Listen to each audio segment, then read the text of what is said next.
Welcome to Week 5 of Crossing Broad's weekly fantasy football videos. Brought to you by...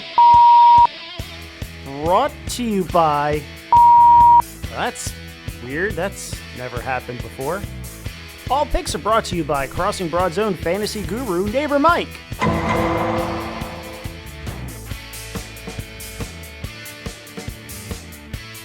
Carson Palmer is the new Kurt Warner for the Arizona Cardinals.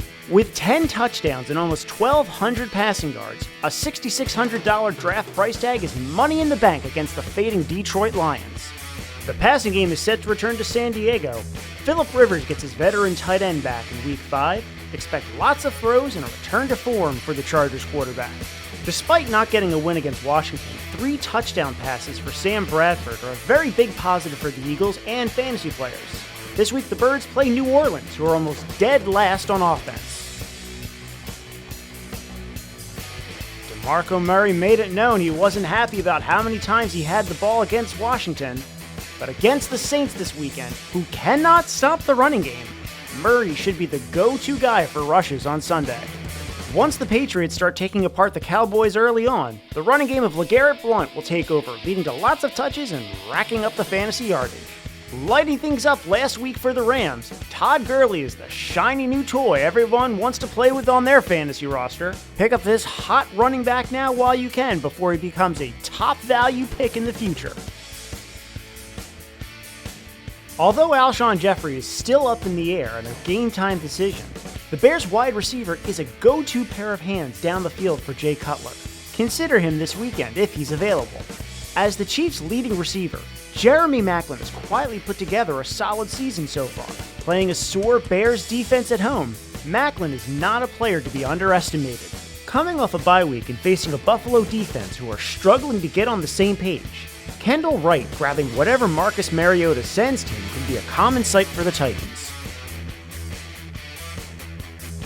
With a 4-game suspension behind him, Antonio Gates is back in San Diego and ready to catch anything Phillip Rivers throws his way. Everyone's glad to see a pair like these two return to the field and play together. Well, I guess almost everyone. As the key receiving piece to the Bills' offense, Charles Clay is getting most of the attention and love from Tyrod Taylor. Climbing his way up the catching order for Green Bay this season, Richard the Other Rodgers is a tight end steal this week. Coming off of a bye week, the Patriots are set to easily roll over the Dallas Cowboys. The 49ers' inability to stop turning over the ball is a situation the Giants are poised to take advantage of at the Meadowlands. You know, I live with a 49ers fan. It's been rough to watch someone you care about suffer. You thought the 49ers would be in the Super Bowl? Maybe next year they'll be in the Super Bowl. And speaking of suffering, the Browns are playing the Ravens. So, just start the Ravens. Those are all of Mike's draft choices for you this week. Wasn't it strange how at the beginning of this video I had that weird bleep out? What was going on there? I mean, all I said was, see, now there it goes again. Oh, I've just been handed a paper from our lawyers. Apparently there's some sort of legal thing that I should probably take their advice on. He's badgering, Your Honor. Sit down and shut up, Mr. Feynman.